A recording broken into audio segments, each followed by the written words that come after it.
السلام علیکم ورحمۃ اللہ وبرکاتہ۔ لک الحمد یا اللہ، الصلاۃ والسلام علیک یا رسول اللہ، الصلاۃ والسلام علیک یا حبیب اللہ صلی اللہ تعالی علیہ وسلم۔ حضرات محترم، جیسا کہ آپ لوگوں کو معلوم ہے اور میں نے بھی پڑھا ہے اور بچپن سے سنتے آ رہے ہیں اور پڑھا بھی ہے کہ حضرت اسماعیل علی نبینا علیہ الصلوۃ والسلام کی جگہ پہ جو مینڈا آیا اور جو مینڈا حضرت جبرائیل نے لے کر آیا، وہ مینڈا جو ہے وہ دمبا وہ جنتی تھا۔ لیکن سوال یہ پیدا ہوتا ہے کہ کیا ذبح ہونے والا دمبا جنتی تھا؟ پہلا سوال یہ پیدا ہوتا ہے کہ کیا وہ حقیقت میں وہ دمبا جنتی تھا؟ اور دوسرا سوال یہ پیدا ہوگا کہ اس کا گوشت کہاں گیا؟ جو ذبح کیا گیا تو ذبح ہونے کے بعد اس کا گوشت گیا کہاں؟ کتابوں میں تیسرا سوال پھر اسی میں یہ پیدا ہو جائے گا کہ کتابوں میں لکھا ہے کہ اس کا گوشت اس لیے نہیں پکایا گیا کیونکہ جنتی چیزوں پر آگ اثر نہیں کرتی۔ تو اب سوال یہ پیدا ہوتا ہے کہ حجاج بن یوسف کے دور میں اسی جنتی دمبے کے سینگ میں آگ کیسے لگی؟ یعنی جو دمبا ذبح کیا گیا تھا تو اس کی سینگ جو ہے خانہ کعبہ میں رکھ دیا گیا تھا، تو حجاج بن یوسف کے زمانے میں جب خانہ کعبہ میں آگ لگی تو پھر جو ہے اس سینگ میں آگ کیسے لگ گئی؟ جب اس گوشت کو پکانے میں دنیا کی آگ اثر نہیں کر سکتی تو پھر یہاں پہ سینگ میں آگ کیسے لگ گئی؟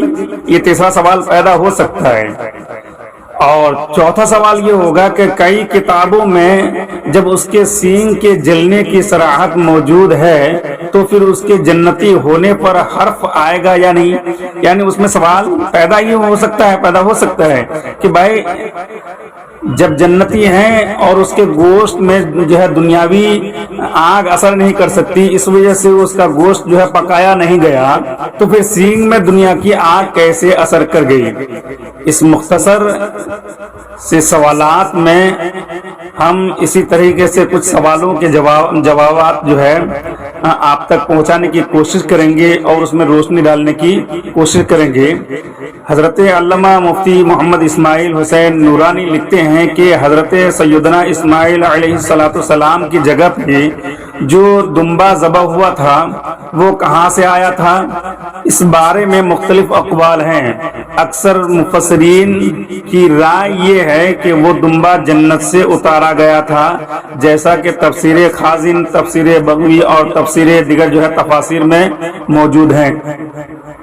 اب رہا یہ سوال کہ اس دمبے کا گوشت کہاں گیا یا کیسے تقسیم ہوا، تو اس حوالے سے علامہ ساوی مالکی اور سید سلیمان جمل کی رائے یہ ہے کہ وہ دمبا چونکہ جنت سے اتارا گیا تھا اور جنت کی چیزوں پر آگ اثر نہیں کرتی، اس لیے اس کا گوشت پکایا نہیں گیا اور نہ تو تقسیم کیا گیا بلکہ اسے پرندوں اور درندوں نے کھا لیا۔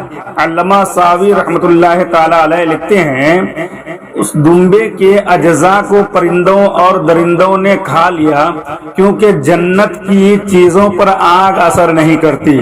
اور علامہ سید سلیمان جمل رحمۃ اللہ تعالی علیہ لکھتے ہیں کہ یہ بات ثابت ہے کہ جنت کی کسی بھی چیز پر آگ اثر نہیں کرتی، اس لیے اس دمبے کا گوشت پکایا نہیں گیا بلکہ اسے درندوں اور پرندوں نے کھا لیا۔